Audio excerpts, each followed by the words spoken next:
తిమోతికి రాసిన మొదటి పత్రిక మూడవ అధ్యాయము మొదటి 7 వచనాలను మనము ధ్యానిస్తా ఉన్నాము. స్థానిక సంఘాన్ని నడిపించవలసినటువంటి కాపరికి లేకపోతే కాపరులకు, పాస్టర్స్‌కు ఉండాల్సినటువంటి అర్హతల గురించి పౌలు తిమోతికి చెప్తున్నాడు.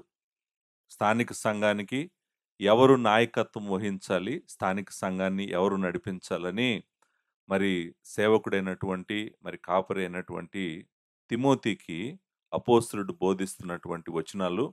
మొదటి 7 వచనాలలో నేను ఆల్రెడీ 2 మెసేజెస్ చెప్పాను. మూడో అధ్యాయము మొదటి వచనం ఒక మెసేజ్ చెప్పాను. తర్వాత మూడో అధ్యాయము మరి రెండో వచనం నుండి ఏడవ వచనం వరకు మాట్లాడుతూ మరి ఈ అర్హతలు ఎంత ప్రాముఖ్యమో, ఎందుకు దేవుడు ఈ అర్హతలను ఇచ్చాడో నేను లాస్ట్ మెసేజ్‌లో చెప్పాను. ఈరోజు మనము అదేమీ రిపీట్ చేయకుండా డైరెక్ట్‌గా ఎక్కడికి వెళ్ళాలో అక్కడికి వెళ్ళటానికి ప్రయత్నం చేద్దాము. ఎక్కడ నేను లాస్ట్ మెసేజ్ ఆపానంటే, స్థానిక సంఘానికి కాపరిగా ఉండాలని ఎవరికైనా ఆశ కలిగి ఉంటే, డిజైర్ అనేటువంటిదుంటే, ఆ డిజైర్‌తో పాటు, ఆ కోరికతో పాటు, ఆశతో పాటు ఆ వ్యక్తికి కొన్ని అర్హతలు ఉండాలని దేవుని వాక్యము చెప్తుంది. మూడో అధ్యాయము మొదటి వచనంలో ఆశ కలిగిన వాడు మరి అధ్యక్షుడిగా ఉండొచ్చు అని మొదటి వచనంలో చెప్పాడు. డిజైర్ అనేటువంటి మాటను నేను వివరించాను.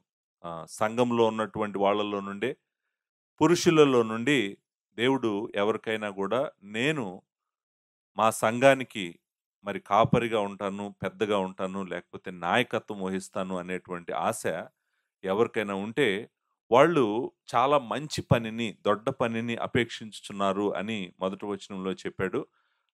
ఆ పనిని అపేక్షిస్తున్నటువంటి వాళ్ళు అపేక్షించటమే కాకుండా, డిజైర్ కలిగి ఉండటమే కాకుండా, వాళ్లకు కొన్ని అర్హతలు ఉండాలి అని, ఆ అర్హతలను రెండో వచనం నుండి ఏడో వచనం వరకు రాశాడనమాట.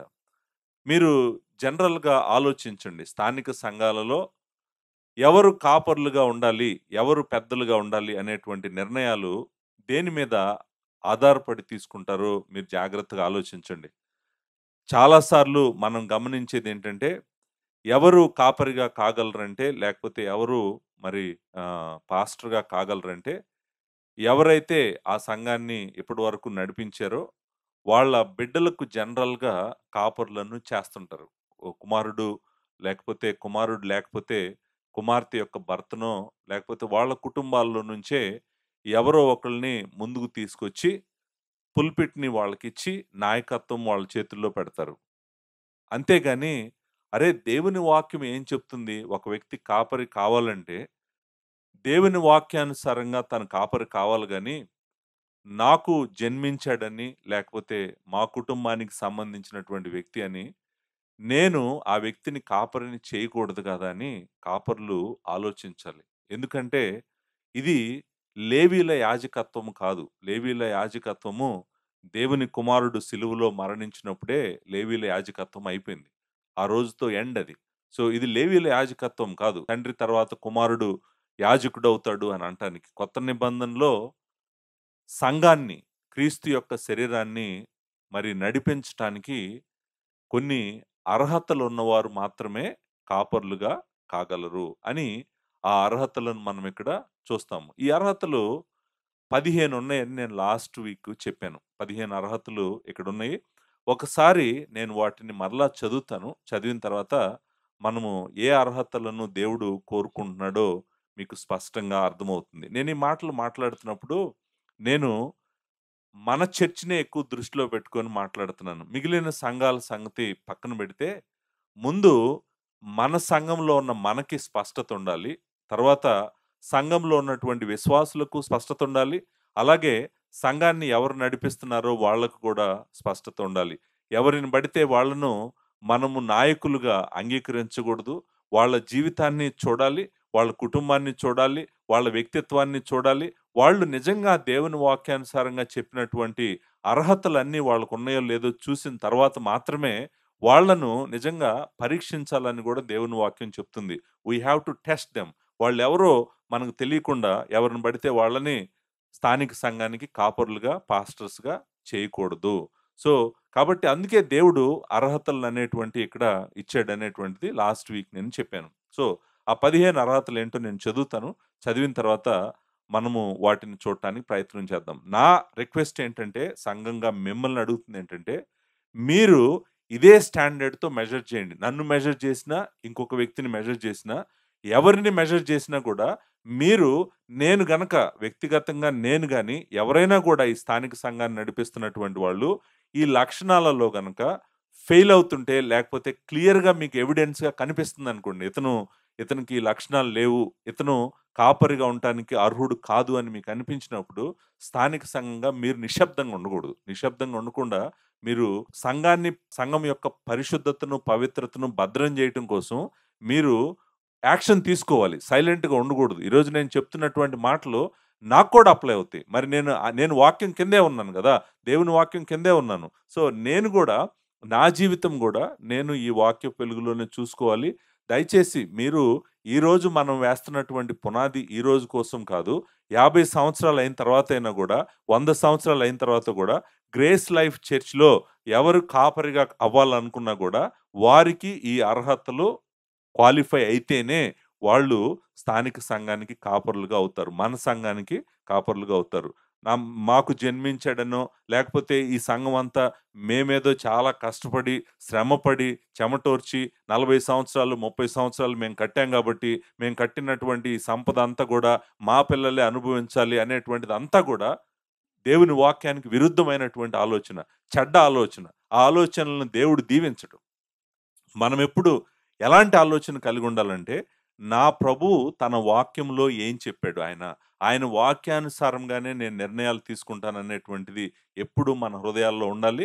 ఆయన వాక్యము అంత స్పష్టంగా చెప్తున్నప్పుడు నేను లాస్ట్ వెడ్నెస్‌డే చెప్పాను. అర్హతల గురించి 3 గ్రంథాలు చెప్తున్నాయి. 3 గ్రంథాల్లో అంత స్పష్టంగా చెప్తున్నప్పుడు అస్పష్టత ఎక్కడుంది? ఎందుకు క్లారిటీ లేదనేటువంటి మాట ఎవరైనా అనాలి? అనకూడదు గదా! ఎందుకంటే మొదటి తిమోతి మాట్లాడుతుంది, తీతుకు రాసిన పత్రిక మాట్లాడుతుంది, మొదటి పేతురు రాసిన పత్రిక మాట్లాడుతుంది. ఎంత క్లియర్‌గా దేవుడు ఎవరు నాయకులుగా ఉండాలి స్థానిక సంఘానికి అని చెప్తున్నప్పుడు అంత స్పష్టత కలిగి మనం ఉండాల్సిన అవసరం ఉంది. విశ్వాసులుగా మీరు దయచేసి మీరు గుర్తుపెట్టుకోండి. మీరెవరు గూడా నా దగ్గరకొచ్చి పాస్టర్ గారు వాళ్ళెందుకు పాస్టర్‌లు కావట్లేదు, ఈళ్ళెందుకు పాస్టర్‌లు కావట్లేదు, మన సంఘంలోనే మీరు ఎవరిని ఎందుకు పాస్టర్‌లుగా చేయట్లేదు అనేటువంటి మాటలు అడగటానికి ముందు దయచేసి మీరు క్వాలిఫికేషన్స్ ఏంటో మీరు గమనించండి. గమనించిన తర్వాత మీరు డెఫినిట్‌గా రిక్వెస్ట్ చేయొచ్చు. నేనన్నాను ఇది ఇది అందరికీ ఓపెనే. చర్చ్‌లో ఉన్నటువంటి అందరికి కూడా దేవుని వాక్యానుసారంగా ప్రతి పురుషుడు గూడా స్థానిక సంఘాన్ని నాయకత్వం వహించటానికి నేను ఆశగా ఉంటే గనక, నీకు ఆశగా ఉంటే గనక, నువ్వు ఆ ఆశని పర్స్యూ చేయటం మంచిదనే దేవుని వాక్యం చెప్తుందనమాట. కాకపోతే ఈ అర్హతలు అప్లై అవుతాయి. వాటిని దయచేసి దేవుడు కృపలో పొందటానికి, కలిగి ఉండటానికి ఆ వ్యక్తి ప్రయత్నం చేస్తే గనక తప్పకుండా అతను స్థానిక సంఘానికి కాపరిగా కాగలడు. నేను ప్రయత్నం గూడా మనము గూడా మనం చేయాల్సిన వర్క్ గూడా చాలా ఉంది దీంట్లో.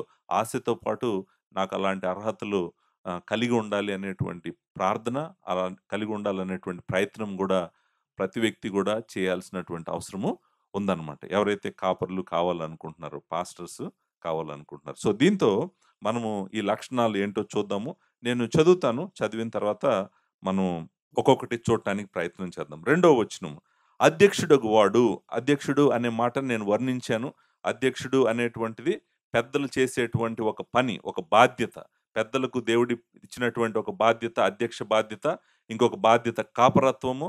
ఈ రెండిటి గురించి చెప్పాను. అధ్యక్షుడగువాడు నిందారహితుడును, ఏకపత్ని పురుషుడును, మితానుభవుడును, స్వస్థబుద్ధి గలవాడును, మర్యాదస్తుడును, అతిథి ప్రియుడును, బోధింప తగిన వాడునయుండి, మద్యపానియు కొట్టువాడును కాక, సాత్వికుడును, జగడమాడని వాడును, ధనాపేక్ష లేనివాడునై, సంపూర్ణ మాన్యత కలిగి, తన పిల్లలను స్వాధీనపరుచుకొనుచు, తన ఇంటి వారిని బాగుగా ఏలువాడునై ఉండవలెను. ఎవడైనను తన ఇంటి వారిని ఏలనేరకపోయిన ఎడల అతడు దేవుని సంఘమును ఎలాగూ పాలించును. అతడు గర్వాంధుడై అపవాదికి కలిగిన శిక్షావిధికి లోబడకుండునట్లు క్రొత్తగా చేరినవాడై ఉండకూడదు.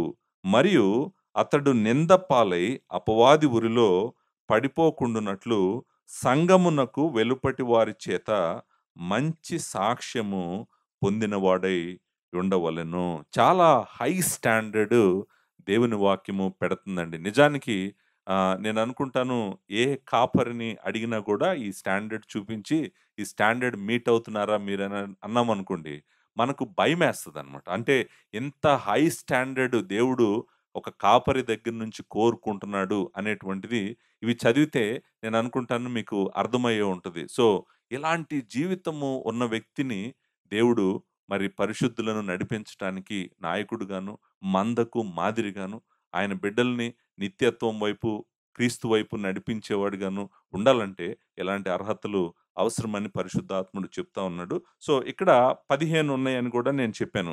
మొట్టమొదటిది నిందారహితుడు, రెండవది ఏకపత్ని పురుషుడు, మూడవది మితానుభవుడు, 4 స్వస్థబుద్ధి గలవాడు, 5 మర్యాదస్తుడు, 6 అతిథి ప్రియుడు, 7 బోధింపతగినవాడు, 8 మద్యపాని కానివాడు, 9 కొట్టువాడు కాదు, 10వది మరి సాత్వికుడు, 11 జగడమాడని వాడు, 12 ధనాపేక్ష లేనివాడై ఉండి, 13 తన కుటుంబాన్ని బాగా ఏలువాడు, 14 అతను కొత్తగా చేరిన వాడై ఉండకూడదు సంఘంలో. తర్వాత అలాగే 7వ వచనంలో మరి 15వ లక్షణం ఉంది. అదేంటంటే మరి సంఘమునకు వెలుపటి వారి చేత కూడా మంచి సాక్ష్యము కలిగి ఉండాలన్నమాట. సో, ఇవి 15 లక్షణాలు. నేను ఈ 15 లక్షణాలను కూడా ఎలా అర్థం చేసుకోవాలి? ఏంటి అసలు వీటి వీటి స్ఫియర్స్ లేకపోతే రెల్మ్ అంటాం గదా! ఏంటి అనేటువంటిది గూడా నేను మాట్లాడాను. నేను మాట్లాడిందేంటంటే, వీటిలో కొన్ని లక్షణాలు పర్సనల్ క్యారెక్టర్‌కి సంబంధించినటువంటి వర్చ్యూ అంటాం గదా! మనము. ఆ వ్యక్తి యొక్క క్యారెక్టరు, వ్యక్తిత్వానికి సంబంధించినటువంటి లక్షణాలు ఉన్నాయి. తర్వాత వ్యక్తి నుంచి పర్సనల్ క్వాలిటీస్ నుంచి, పర్సనల్ క్యారెక్టరిస్టిక్స్ నుంచి స్లోగా మనల్ని ఫ్యామిలీలోకి తీసుకెళ్తున్నాడు. ఫ్యామిలీలో ఎలా ఉండాలి ఈయన, ఫ్యామిలీతో ఎలా నడవాలి, భార్యతో, బిడ్డలతో ఎలా ఉండాలి అనేటువంటిది నెక్స్ట్ స్టెప్ ఫ్యామిలీకి తీసుకెళ్తున్నాడు. ఆ తర్వాత మనల్ని చర్చిలోకి తీసుకొస్తున్నాడు. సంఘంలో ఎలా ఉండాలి, మిగిలిన వారితో ఎలా ఉండాలనేటువంటిది మనము చర్చిలో ఎలా ఉండాలో చూస్తాము. లాస్ట్‌లో సంఘానికి బయట వారితో ఎలా ఉండాలి అనేటువంటిది మనం చూస్తాం. మీరు గనక ఒక 4 సర్కిల్స్ గనక గీసారనుకోండి, ఈ 4 సర్కిల్స్ ఏంటంటే, ఒక సర్కిల్ ఆయనుంటాడు. రెండో సర్కిల్‌లో ఆయనతో పాటు ఆయన కుటుంబం ఉంటారు. మూడో సర్కిల్‌లో ఆయన, తర్వాత సంఘమంతా ఉంటది. నాలుగో సర్కిల్‌లో ఆయనతో పాటు, సంఘంతో పాటు, కుటుంబంతో పాటు సంఘానికి బయట ఉన్న వాళ్ళతో రిలేషన్‌షిప్స్ ఎలా ఉండాలి అనేటువంటిది మాట్లాడుతా ఉందన్నమాట. సో, ఇవి బేసికల్‌గా సెగ్రిగేట్ చేయాలనుకోండి, ఇక్కడున్నటువంటి లక్షణాలను సెపరేట్ చేయాలనుకోండి, ఈ 4 ఏరియాస్‌లో మనము ఈ లక్షణాలను పెట్టొచ్చనమాట. సో, అంటే చూడండి, అతను వ్యక్తిగా ప్రూవ్ అవ్వాలి. 2 కుటుంబంలో ప్రూవ్ అవ్వాలి. 3 సంఘంలో ప్రూవ్ అవ్వాలి. 4 సంఘానికి బయట గూడా ప్రూవ్ అవ్వాలి. అతను అంటే ఎంతమంది ఎదుట నిజంగానే ఆ వ్యక్తి నిందారహితంగా జీవించాలో చూడండి. మంది ముందు, ఎంతమంది ఎదుట ఆ వ్యక్తి నిందారహితంగా జీవించాలో మనకి ఈ క్వాలిఫికేషన్స్ చూస్తే అర్థమవుతుంది. So, it is not an easy task. నిజానికి భయమేస్తది గూడా. అంటే ఇదంతా గూడా చేయటం చాలా కష్టము అనేటువంటి భయం గూడా మనకు కలుగుతుంది. కానీ మరలా చెప్తున్నాను, దేవుని కృప మీద ఆధారపడి, దేవుని సంఘమును భయముతో, వణుకుతో కాయాలన్నటువంటి ఆశ ఒక వ్యక్తికుంటే గనక, ఆ వ్యక్తికి దేవుడు ఆశ పెట్టటం మాత్రమే కాదు గానీ, అర్హతలను గూడా దేవుడే సిద్ధపరుస్తాడు. వాటిని గూడా దేవుడే ఇస్తాడు. దేవుడే ప్రిపేర్ జేస్తాడు. చక్కగా వాటన్నిటిని భద్రం జేస్తాడు. ఎందుకంటే, మన జీవితాలు ఇంత పర్ఫెక్ట్‌గా జీవించటం చాలా కష్టం. చాలా కష్టం గాబట్టే, మనం ఎంత ప్రయత్నం జేసినా గూడా నేననేదేంటంటే, ఆఖరికి పూర్తిగా నిన్ను నీవు దేవుని పాదాల దగ్గర పెట్టుకొని, ప్రభువా, నేను అసలు ఇదంతా చేయటం నా వల్ల కాదు ప్రభువా, మీరే నాకు సహాయం చేయండి.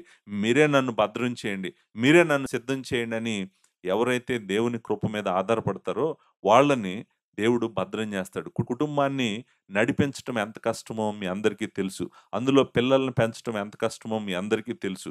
నిజానికి దేవుని కృప వచ్చి ఆ వ్యక్తితో తోడుగా ఉండి భద్రం చేయకపోతే ఆ కుటుంబాన్ని, ఆ కుటుంబం ఏమైపోతది?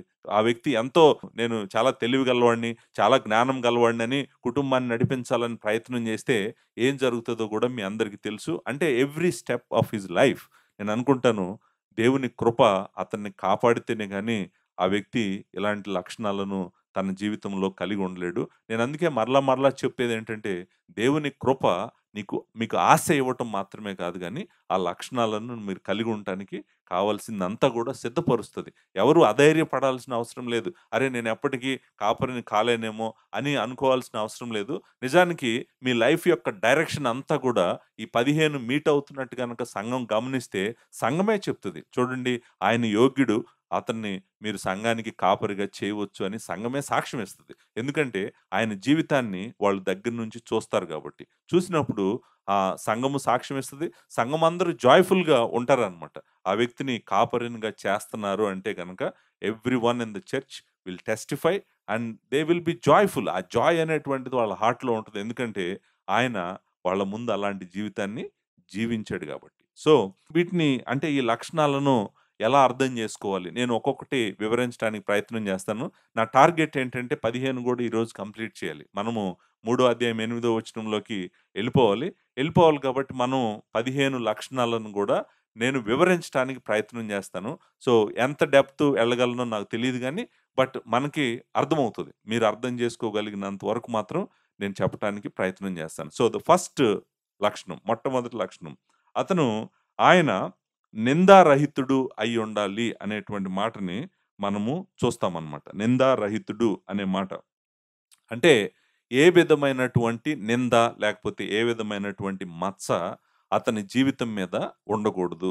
మీకు సింపుల్‌గా అర్థం అవ్వాలంటే ఆ వ్యక్తి గనక ఒక తెల్లని వస్త్రం ధరిస్తే ఆ తెల్లని వస్త్రం మీద పెద్ద డాగులు ఏమి ఉండకూడదు. బేసికల్‌గా పాయింట్ అయితే అది. అంత సింపుల్. అంటే అర్థం ఏంటంటే ఒక పాస్టర్‌గా మీరు ఎవరినైతే చూడాలనుకుంటున్నారో ఆ వ్యక్తి గనక తన శరీరం మీద తెల్లని వస్త్రాలు ధరించినప్పుడు పెద్ద పెద్ద డాగులు ఉన్నాయనుకోండి, అవి నిందలే తన జీవితం మీద. సో, నిందారహితుడు అంటే అర్థం ఏంటంటే, ఏ విధమైనటువంటి నింద లేనటువంటి వాడు అనేటువంటిది ఇంపార్టెంట్. మీరు వెంటనే అడగొచ్చు, పాస్టర్ గారు అంటే ఏ విధమైన పాపము చేయనటువంటి వాడా? మీరు సిన్‌లెస్ పర్ఫెక్షన్ గురించి మాట్లాడుతుందా? అంటే నిందారహితుడు అంటే, అంటే దేవుడు ఎంత పరిశుద్ధుడో అంత పరిశుద్ధుడైతేనే నిందారహితుడవుతాడా? నిందారహితుడు అంటే సిన్‌లెస్ పర్ఫెక్షన్‌ని మనం కోరుకుంటున్నాం. అంటే నేను అనుకుంటాను, సిన్‌లెస్ పర్ఫెక్షన్ గురించి ఇక్కడ మాట్లాడట్లేదు. మనము ఎలా ఉండాలి నింద లేనటువంటి వారు ఎవరంటే, మనము దేవుని వాక్యంలో దేవుని కుమారుడు వలె ఉండటానికి ప్రయత్నం చేయాలి. అలాగే అపోస్తలుల వలె ఉండటానికి ప్రయత్నం చేయాలి. ప్రవక్తల వలె ఉండటానికి ప్రయత్నం చేయాలి. నేను అనుకుంటాను సిన్‌లెస్ పర్ఫెక్షన్ కాదు గానీ, సిన్‌లెస్ పర్ఫెక్షన్ అనేటువంటిది దేవుని కుమారుడు ఒక్కడికే సాధ్యం అది. ఇంకెవరికీ సాధ్యం కాదు. సో, సిన్‌లెస్ పర్ఫెక్షన్ కాదు గానీ, మేజర్ ఇష్యూస్ గాని, మేజర్ స్పాట్స్ గాని తన లైఫ్ మీద ఉండకుండా ఉండాలి. నో ప్రోబుల్ బ్లాక్ ఆహ్, marks against his character. So, సింపుల్‌గా చెప్పాలంటే నేను ఇందాక నుంచి చెప్పింది అదే చెప్పాను. మరలా నేను చెప్తున్నాను. No problem black spots or black marks against his character. ఆ వ్యక్తి యొక్క వ్యక్తిత్వం మీద మనము మాట్లాడటానికి ఏ విధమైనటువంటి మచ్చ లేకపోతే డాగు ఉండకుండా ఉన్నటువంటి వ్యక్తిని మనము నిందారహితుడు అని అనొచ్చు. ఇంకొక విధంగా చెప్పాలంటే నిందారహితుడంటే ఎవరు పాస్టర్ గారంటే, ఇదిగోండి మిగిలిన 14 లక్షణాలు ఎవరికుంటే వాళ్ళు నిందారహితులు. సో, మొదటి లక్షణము ఏం చేస్తుందంటే నిజానికి డైరెక్షన్ మనకు చూపిస్తుందనమాట. నిందారహితుడు అంటే నీకు అర్థం కాకపోతే గనక ఇదిగో చూడు, అంటే మిగిలిన లక్షణాలన్నీ చూస్తే ఈ లక్షణాలన్నీ గనక నీకుంటే గనక నువ్వు నిందారహితుడు అని అనొచ్చు అని మనం చెప్పొచ్చనమాట. సో, మొట్టమొదటిది నిందారహితుడు. నిందారహితుడు అంటే మీకు అర్థమైందనమాట. సో, అతని మీద మేజర్ ఫ్రాడ్ గాని, లేకపోతే వ్యక్తిత్వం గాని, రిలేషన్‌షిప్స్‌లో గాని, తన థింకింగ్‌లో గాని, తన డెసిషన్ మేకింగ్‌లో గాని, ఇతను మంచివాడు కాదు అని ఎవరి హృదయంలో, సంఘంలో అనిపించినా కూడా, అది అతని మీద నిందే. అనిపిస్తుంది గదా! ఇతను మంచివాడు కాదు. ఇతని ఉద్దేశ్యం మంచిది గాదు. ఇతని పరిచర్యలో ఉండటం యొక్క ఉద్దేశ్యాలు మంచిది కాదు అని గనక ఎవరైనా గూడా అనుకున్నారా? లేకపోతే మాట్లాడుతున్నారనుకోండి. అది సీరియస్ నిందేననమాట. ఆహ్, చూడండి, చాలామంది నిందారహితుడు అన్న దగ్గరే నేను అనుకుంటాను, ఆహ్, చాలామంది పుల్పిట్స్‌లో ఉన్నటువంటి పాస్టర్సు ఈ రోజుల్లో డిస్‌క్వాలిఫై అయిపోతారు. ఎందుకంటే వాళ్ళ మీద ఉన్నటువంటి అభియోగాలు చిన్న చిన్నవి గాదు. ఆహ్ వ్యభిచారం చేస్తా పాస్టర్‌గా ఉంటానంటాడు. తాగుడు అలవాటుతో పాస్టర్‌గా ఉంటానంటాడు. సో, డబ్బు వ్యామోహంతో ఉపాదన కోసమే బ్రతుకుతున్నటువంటి అతను పాస్టర్‌గా ఉంటానంటాడు. ఎంతమంది నిందలు ఏసినా కూడా పట్టించుకోకుండా ఎళ్ళిపోతా ఉంటాడు. సో, నిందారహితుడు అంటే అర్థము నింద లేనటువంటి వాడు. బ్లాక్ స్పాట్స్ ఏమి తన జీవితం మీద ఉండకూడదనమాట. సో, ఇది ఫస్ట్ పాయింట్. రెండో పాయింట్ ఏంటంటే ఏకపత్ని పురుషుడు అనే మాటను మనం చూస్తాం గదా! ఏకపత్ని పురుషుడు. ఇక్కడ మనకు అర్థమవుతుందేంటంటే ఎవరైతే అధ్యక్షుడిగా ఉండాలనుకున్నాడో ఆ వ్యక్తి స్త్రీ కాదు పురుషుడే. ఏకపత్ని పురుషుడు అంటే అర్థము ఆయన మేల్ లీడర్‌షిప్ గురించే మాట్లాడుతుంది మరలా గూడా. సో, పురుషుడై ఉండాలి. అంతేకాదు తన జీవిత కాలము మొత్తము గూడా అతను ఒకే వన్ వుమెన్ అంటాం కదా మనం. ఆయన ఎవరినైతే వివాహం చేసుకున్నాడో ఆమెతోనే నమ్మకంగా బ్రతికే వ్యక్తి అయ్యుండాలి. ఆ వ్యక్తే సంఘానికి కాపరిగా కాగలడు. ఏకపత్ని పురుషుడు అంటే అర్థము ఆయన వన్ వైఫ్ మ్యాన్ లేకపోతే ఒకే భార్య ఎవరినైతే దేవుడు ఆయనకిచ్చాడో ఆమెతోనే తన జీవిత కాలము ఆఖరి వరకు ఆమెతోనే ఉండే వ్యక్తిని మనము ఏకపత్ని పురుషుడని అంటాం. దీన్ని నేను వర్ణించాల్సిన అవసరం లేదు. నిజానికి ఒకవేళ వర్ణించాలని అనిపిస్తే గనక ఆమె కోసమే, ఆమెతోనే బ్రతికేటువంటి వ్యక్తి. ఆమె తప్ప ఇంకొకటి అతనికి తెలీదు తన జీవిత కాలంలో.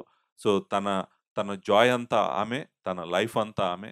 తన కోసమే బ్రతుకుతాడు. అలాంటి వ్యక్తిని మనం ఏకపత్ని పురుషుడని అనొచ్చనమాట.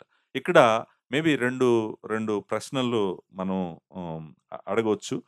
ఆ 2 ప్రశ్నలు ఏంటంటే, ఒకవేళ వివాహం చేసుకోకపోతే ఎవరైనా గూడా, వాళ్ళు ఏకపత్ని పురుషుడు అవ్వలేడు కాబట్టి, ఆ వ్యక్తి సంఘానికి కాపరిగా అవ్వలేడా అనేటువంటి ప్రశ్న కొంతమంది అడుగుతారు. సో, మీకందరికి ఆన్సర్ తెలుసు. సో, ఇక్కడ మాట్లాడుతుంది జనరల్ చర్చ్‌లో ఎలా ఉంటదో మాట్లాడుతున్నారు గానీ, ఎక్సెప్షన్స్ గురించి మాట్లాడట్లేదు.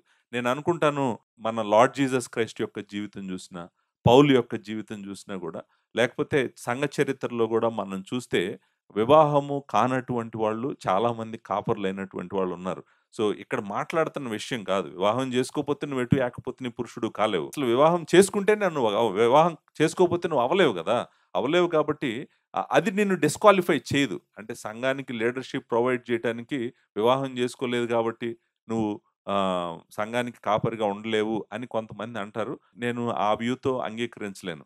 ఇంకొకటి దానికి ఫర్దర్ ఆర్గ్యుమెంట్ ఏంటంటే, మరి కుటుంబాన్ని మంచిగా చూడాలంటే అసలు కుటుంబమే లేదు గదా!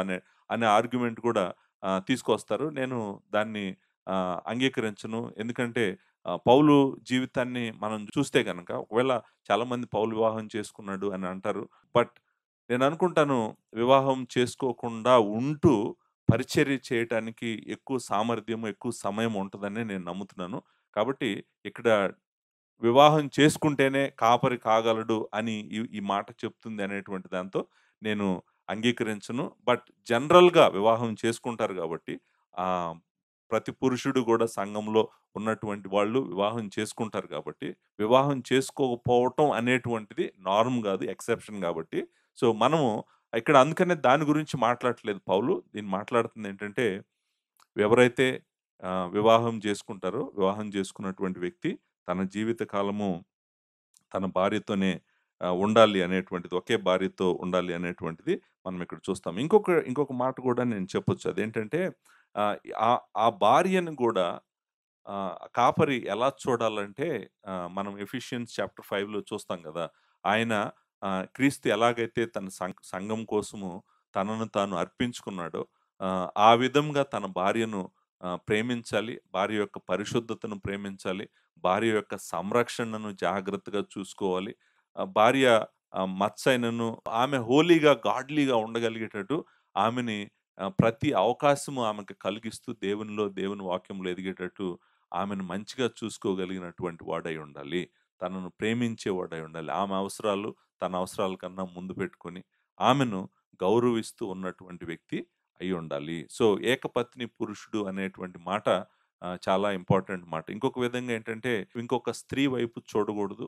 ఏ రోజు గూడా, ఎలాంటి పరిస్థితుల్లోనైనా కూడా ఇంకొక స్త్రీ వైపు చూడకుండా, నమ్మకంగా తన భార్యతో ఉన్నటువంటి వాడే ఏకపత్ని పురుషుడు. నంబర్ 3 మూడో point.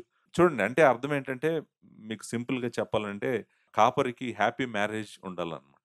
Joyful marriage, happy marriage ఉండాలి. అది గనక లేదనుకోండి, భార్యాభర్తల మధ్య ప్రాబ్లమ్ ఉందనుకోండి, కొన్నిసార్లు మీరు వింటా ఉంటారు. పాస్టర్ గారు చర్చ్‌లో పడుకుంటారు. పాస్టమ్ గారు ఇంటి దగ్గర పడుకుంటారు. ఎందుకంటే వాళ్ళిద్దరి మధ్య ఏం లేదు, సమాధానము లేదనమాట. అలాంటి సినారియోస్ చాలా ఉన్నాయి.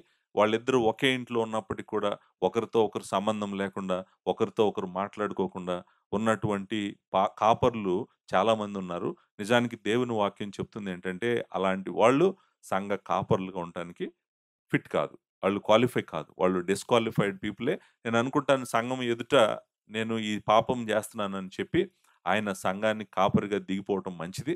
వేరే వారికి ఆ బాధ్యతను ఆ వ్యక్తి అప్పగించడం మంచిదనమాట. మూడో పాయింటు మితానుభవుడు అనే మాటుంది గదండీ! మితముగా ఉండువాడు అనేటువంటి మాట. అంటే అన్నిటిలో మితముగా ఉండాలి అనేటువంటి మాటుంది గదండీ! అన్నిట్లో మితముగా ఉండటం అంటే ఏంటి? మనము ఇంగ్లీష్‌లో టెంపరేట్ అంటాం. లేకపోతే టెంపరెన్స్ అంటాం. Not excess, moderate. అంటే ఎంత అవసరమో అంతే. ఎంతకన్నా అవసరం లేదో దానికన్నా దాటి ఎళ్ళకూడదనమాట. సో, ఈ మాట చాలా ఇంపార్టెంట్ మాట. ఇది దగ్గర దగ్గర సెల్ఫ్ కంట్రోల్‌కి దగ్గరగా ఉన్నటువంటి మాటేననమాట. సెల్ఫ్ కంట్రోల్ అంటే ఏంటంటే, అతను అన్ని విషయాలలో గూడా మితముగా ఉండేటువంటి వాడు. మితానుభవుడు అనేటువంటిది. ఇది మనం చాలా చోట్ల దేవుని వాక్యంలో ఈ మాట చూస్తాము. అంటే అర్థం ఏంటంటే, అతను ఎందుకు మితముగా ఉండాలనుకుంటున్నాడంటే, అన్నిట్లో మాటలో గాని, తిండిలో గాని, ఆహ్, హ్మ్, క్రియల్లో గాని, ఆలోచనలో గాని దూకుడు ఉండకూడదు. తనకి ఏ విధమైనటువంటి అగ్రెసివ్ నేచర్ గాని, అలాంటివేమి ఉండకూడదు. త్వరగా ఎంత పడితే అంత, ఏది పడితే అది మాట్లాడటం గాని, అలాంటివేమి చేయకుండా ఉండేటువంటి వ్యక్తిని మనము మితానుభవుడు అనేటువంటి మాట అంటాం. మితముగా ఉంటాడు. అన్నిట్లో మితముగా ఉన్న వ్యక్తిని మనం మితానుభవుడు అని అనొచ్చనమాట. సో, ఆ మితానుభవము అనేటువంటిది ఎందుకు అవసరమంటే ఒక కాపరికి మీకు తెలుసు గదా! ఎప్పుడు ఎవరి దగ్గర ఎక్కడ ఎంత మాట్లాడాలో అంతే మాట్లాడాలి. మితముగా గనక లేకపోతే కాపరి చాలా నష్టం జేస్తాడు. తనకి తాను నష్టం జేసుకుంటాడు. మందకి కూడా నష్టం జేస్తాడు. సో, మితానుభవము ఎందుకంటే ఏకాగ్రత కోసం. అంటే ఫోకస్ కోసం. నువ్వు అవసరమైన దానికన్నా ఎక్కువ చేయటం వల్ల నీకు నీవు హాని చేసుకుంటావు. అంతేకాదు నీతో పాటు ఉన్నోళ్ళకి కూడా నువ్వు హాని జేస్తావు. కాబట్టి అన్నిటిలో ప్రతి విషయంలో మితముగా ఉండటము మంచిది అని, అంటే రిక్వైర్డ్, మంచిది గాదు. ఇది ఇది కమాండెడ్ గాబట్టి అతను మితానుభవుడు అయ్యుండాలని దేవుని వాక్యము చెప్తుందనమాట. తర్వాత అంటే డిస్ట్రాక్షన్స్ ఏమి ఉండకూడదు తన లైఫ్‌లో, ఫోకస్‌గా ఉండాలి అనేటువంటిది గూడా ఆ మాట చెప్తా ఉంది. నాలుగోది స్వస్థ బుద్ధి గలవాడు. స్వస్థ బుద్ధి మీరందరికి తెలుసు గదా! క్లియర్ మైండ్ అంటాం గదా! నిజానికి దీని మాట వెనకాల ఉన్న గ్రీక్ పదము చెప్పేది నిజంగా సాలిడ్ సెల్ఫ్ కంట్రోల్ ఇక్కడ. ఈ మాట యొక్క అర్థం ఏంటంటే ఆశా నిగ్రహము. స్వస్థ బుద్ధి అనే మాట ఉంది గదండీ! ఆ స్వస్థ బుద్ధి అనేటువంటి మాట వెనకాల మనం ఏం చెప్పొచ్చంటే సెల్ఫ్ కంట్రోల్. సెల్ఫ్ కంట్రోల్ అనేటువంటిది మీకు తెలుసు ఎంత ప్రాముఖ్యమో. ఏ వ్యక్తి జీవితంలో అయితే సెల్ఫ్ కంట్రోల్ ఉంటదో, ఆ వ్యక్తి ప్రాకారము గల పట్టణంలాగా ఉంటది తన జీవితం. ఏ వ్యక్తి జీవితంలో అయితే సెల్ఫ్ కంట్రోల్ లేదో, ఇక మీరు you are opening your life to all kinds of evil into your life. Self control లేకపోతే గనక ఎవరు పడితే వాళ్ళు నీ జీవితంలోకి వచ్చేస్తా ఉంటారు. ఏది పడితే అది నీ జీవితంలోకి వచ్చేస్తా ఉంటది. నిన్ను పాడు చేసి, నాశనం చేసి, తొక్కేసేంత వరకు అవి ఆగవు. కాబట్టి సెల్ఫ్ కంట్రోల్ ఎంత ఇంపార్టెంట్ అనేటువంటిది నేనిక్కడ చెప్పాల్సిన అవసరం లేదు. సెల్ఫ్ కంట్రోల్ మీద ఆల్రెడీ ఒక 7 మెసేజెస్ చెప్పాను. సో, మీరు అది ఎంత ఇంపార్టెంట్ నిజానికి సెల్ఫ్ కంట్రోల్ 7 మెసేజెస్ చెప్తున్నప్పుడు కూడా ఈ వర్స్ దగ్గరికి నేనొచ్చాను. ఈ వర్స్ దగ్గరికి నేనొచ్చాను. ఇది పెద్దలకు లేకపోతే అధ్యక్షులకు, సంఘ అధ్యక్షులకు ఉండాల్సిన ఒక ప్రాముఖ్యమైన లక్షణం అని చెప్పాను. నిజానికి ఈ లక్షణము పైన గూడా చూసాము. పైన ఎక్కడ చూసాము? రెండో అధ్యాయం 9దో వచనంలో చూసాం గదా! రెండో అధ్యాయం 9దో వచనంలో ఏముంది? మరియు స్త్రీలను అణుకువయు స్వస్థ బుద్ధి గలవారు అనేటువంటి మాట మనం చూసాం. రెండో అధ్యాయం 15వ వచనంలో గూడా చూసాం. స్వస్థ బుద్ధి కలిగి అనేటువంటి మాటని మనం చూసామనమాట. అంటే పురుషులకి ఉండాలి, స్త్రీలకు ఉండాలి సెల్ఫ్ కంట్రోల్ అనేటువంటిది. ప్రాముఖ్యంగా కాపరులకు సెల్ఫ్ కంట్రోల్ చాలా అవసరము. అది మనము సెల్ఫ్ కంట్రోల్‌ని చూస్తాం. మనం తీతుకు రాసిన పత్రికలో అయితే మరలా పెద్దలకి చూస్తాము. ఓల్డ్ వుమెన్ అంటాం గదా! మనం వృద్ధులైన స్త్రీల జీవితాల్లో గూడా సెల్ఫ్ కంట్రోల్ అని చూస్తాము. అందరికీ సెల్ఫ్ కంట్రోల్ అవసరమని దేవుని వాక్యం చెప్తుంది. సో, అది నాలుగవ లక్షణము. ఐదవ లక్షణము మర్యాదస్తుడు అనేటువంటి మాట మనం ఇక్కడ చదువుతామనమాట. ఇప్పటి వరకు మనం మాట్లాడుతున్నయన్నీ గూడా ఆయన క్యారెక్టర్ క్వాలిటీసే. వ్యక్తిగతంగా ఆయన క్యారెక్టర్ ఎలా ఉండాలి అనేటువంటిది. సో, ఈ మాట మర్యాదస్తుడు అనేటువంటి మాటని నిజానికి నేను మీకు వర్ణించాల్సిన అవసరం లేదు. మర్యాద గలవాడు, మర్యాదగా ఉంటాడు అనేటువంటి మాటలు మనం చాలా సార్లు అంటుంటాం గదా! మర్యాదస్తుడు అంటే అర్థము ఏంటి? లిటరల్‌గా మనము అంటే ఏంటంటే, ఆయన జీవితము మనకు చూసినప్పుడు మనకి మెచ్చుకోవాలనిపిస్తదంట. ఆయన జీవితాన్ని చూస్తే మనకేమనిపిస్తది? మెచ్చుకొనటం. ఇప్పుడు ఆ మాట ఉంది గదండీ! మర్యాదస్తుడు అంటే అర్థం ఏంటంటే, మనము మర్యాదగా ఉండేటువంటి వాళ్ళని చాలా ఇష్టపడతాం. ఇష్టపడతాము. తర్వాత వాళ్ళని మెచ్చుకుంటాం. ప్రశంసిస్తుంటాం అనమాట. ఆయన అన్ని విషయాల్లో చాలా రెస్పెక్ట్ ఇస్తాడు అనేటువంటి మాట. అంటే ఇది ఏంటంటే, ఈ లక్షణము ఏంటంటే, ఆ వ్యక్తి జీవితాన్ని చూసినప్పుడు మనకి దేవుడిని స్తుతించాలన్నట్టుగా ఉంటదనమాట అతని జీవితం. మర్యాదస్తుడు అనేటువంటి మాటని మనం ఎలా చెప్పొచ్చంటే, ఓహ్! ఆయన్ని చూసినప్పుడు దేవుడు స్తుతించబడును గాక. ఇతని జీవితం చూడండి ఎంత మర్యాదగా, ఎంత స్ట్రక్చర్డ్‌గా, ఎంత పద్ధతిగా తన జీవితాన్ని నడుపుతున్నాడో అనేటువంటి మాట మనకు గుర్తు రావాలి. గుర్తు రావటమే గాదు, మరి ఆహ్, గౌరవంగా ఆయనని మెచ్చుకునే విధంగా ఉండేటువంటి లక్షణాన్ని మనం మర్యాదస్తుడు అని అంటాం. మర్యాదస్తుడు అనే మాట మనం జనరల్‌గా గూడా బయట గూడా వాడుతుంటాం గాబట్టి, నేను దాని గురించి మీకేమి ఎక్కువ వర్ణించాల్సిన అవసరము లేదనమాట. అంతేకాదు నెక్స్టు అతిథి ప్రియుడు. ఈ మాట ఈ లక్షణము అతిథి ప్రియుడు అనేటువంటి మాట చాలా ఇంపార్టెంట్ మాటండి. ఎందుకంటే సంఘ కాపరి ఎవరితో ప్రయాణం చేస్తుంటాడు? దేవుని మందతో ప్రయాణం చేస్తుంటాడు. అసలు ఈ వ్యక్తి అతిథి ప్రియుడు కాదనుకోండి. హాస్పిటాలిటీ అంటాం గదా మనం. హాస్పిటాలిటీ అంటే అర్థం ఏంటి? అతిథి ప్రియుడు అంటే అతిథులను ప్రేమించేటువంటి వాడు. అతిథులను ప్రేమించాలంటే అతిథులతో సమయం గడపాలి.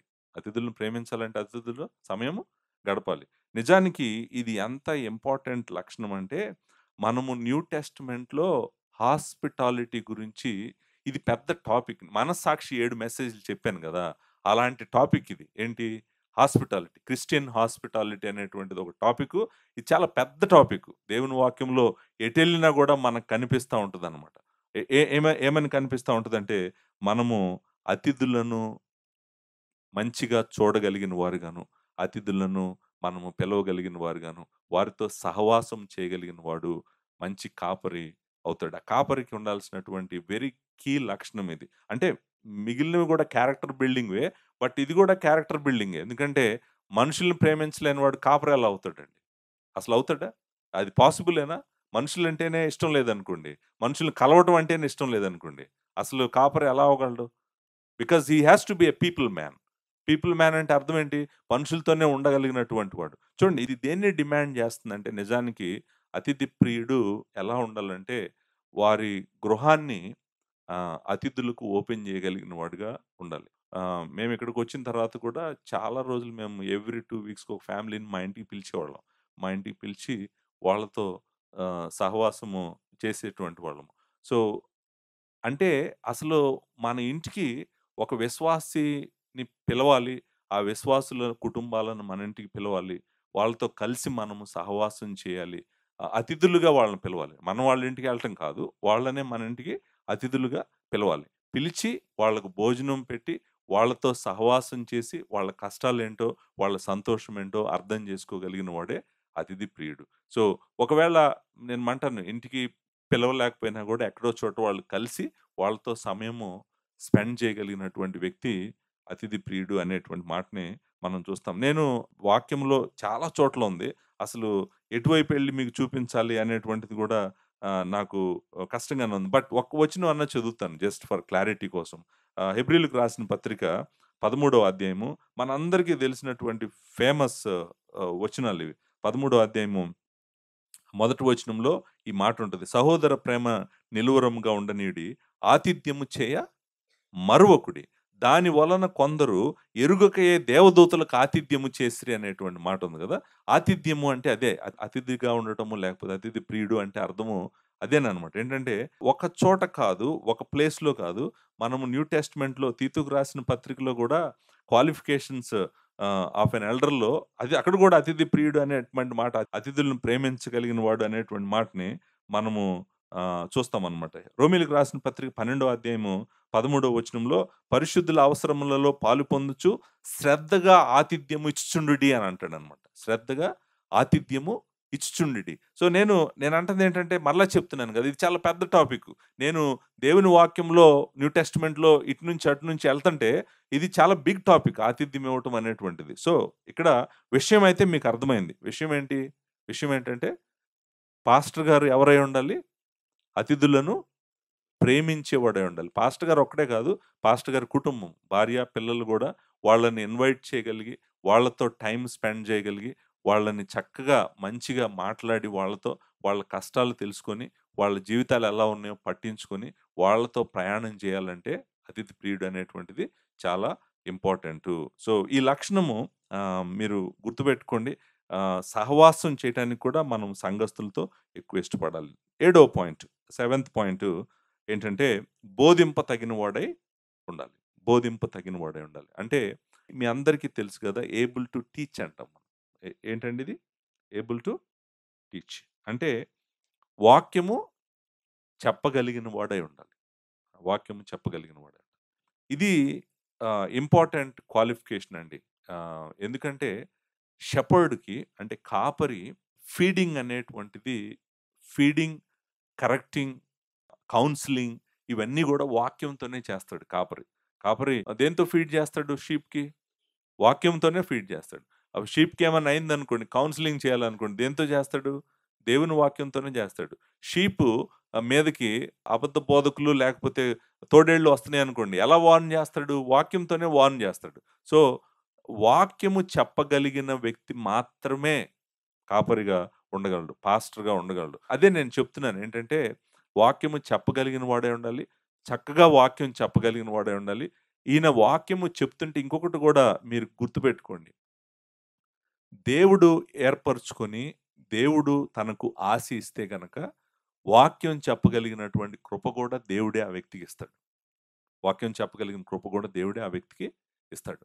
అంతేకాదు నేను ఇంకొకటి గూడా మీకు చెప్తాను. ఎవరికైతే దేవుడు ఆ కృప ఇచ్చాడో, ఆ వ్యక్తి నిలబడి వాక్యం చెప్తున్నప్పుడు సంఘం అంతా గూడా చాలా కట్టబడతదనమాట. ఆశీర్వదించబడతది వాక్యం ద్వారా. క్షేమాభివృద్ధి అనే మాట మనం వాడతాం గదా! వాళ్ళందరూ మాకు అర్థమవుతుంది చక్కగా. మేము దేవుడిని చూడగలుగుతున్నాము. దేవునిలో ఎదగగలుగుతున్నాము. పరిశుద్ధులం కాగలుగుతున్నాము. మా జీవితాలు మంచిగా ఉంటున్నాయి. మా కుటుంబాలు బాగుంటున్నాయి అనేటువంటి ఫీడ్‌బ్యాకు అతను ప్రీచింగ్ కింద కూర్చున్న వాళ్ళు ఆయనకి చాలా సార్లు ఇస్తుంటారనమాట. సో, మనం ఫీడ్‌బ్యాక్ లూప్ అంటుంటాం గదా! ఫీడ్‌బ్యాక్ లూప్ అంటే ఏంటంటే, నేను చెప్పింది మీకు అర్థమవుతుందా? లేదా? ఎంత అర్థమవుతుంది? అర్థమవుతుందా? లేదా? సో, ఇక్కడ ఏబుల్ టు టీచ్‌లో దేవుడు నేననుకుంటాను ప్రత్యేకమైనటువంటి కృప ఎవరినైతే కాపరిని చేయాలనుకుంటున్నాడో వాళ్ళకు ఈ కృప దేవుడిస్తాడనే నేను నమ్ముతున్నాను. అంతేకాదు నిజానికి టీచింగ్ మాత్రమే కాదు దీని ఎక్స్‌టెంట్‌ని తీతుకు రాసిన పత్రికలో ఇంకొంచెం ముందుకు తీసుకెళ్తాడు. చూడండి తీతుకు రాసిన పత్రికకు రండి. మొదటి అధ్యాయము 9వ వచనం. 9వ వచనంలో ఈ మాట అంటాడు. ఏమంటాడంటే, తాను హితబోధ విషయమై జనులను హెచ్చరించుటకును, ఎదురాడు వారి మాట ఖండించుటకును శక్తి గలవాడగునట్లు ఉపదేశమును అనుసరించి నమ్మదగిన బోధను గట్టిగా చేపట్టుకొని వాడినై ఉండవలెను. అంటే అర్థమేంటి? అంటే he is not just a preacher or a teacher. Teacher కన్నా కూడా అతనికి ఎలాంటి లక్షణాలుండాయి? హితబోధ బాగా తెలిసుండాలి. దాని గురించి జనాలను హెచ్చరించగలిగిన వాడై ఉండాలి. తప్పు చెప్తున్న వాళ్ళని తప్పు చెప్తున్నాడని ఖండించగలిగిన వాడై ఉండాలి. సో, ఇవన్నీ గూడా నేననుకుంటాను అంటే నాకర్థమైనటువంటిదేంటంటే తనకు వాక్యం బాగా తెలిసుండాలి. గాడ్స్ వర్డ్ బాగా తెలిసుండాలి. గాడ్స్ వర్డ్ బాగా తెలిసుండకపోతే గనక తను హితబోధ ఏంటో తెలీదు.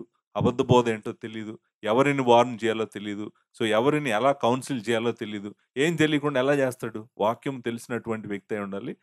అంతేకాదు చక్కగా చెప్పగలిగిన వాడు అయ్యుండాలి. సో, పాస్టర్ గారికి ఉండాల్సిన ఒక క్వాలిఫికేషన్ ఏంటంటే, వాక్యము మంచిగా చెప్పగలిగిన వాడు అయ్యుండాలి. ఈ క్వాలిఫికేషన్ మనము డీకన్స్‌లో చూడం. పరిచారకుల్లో చూడం.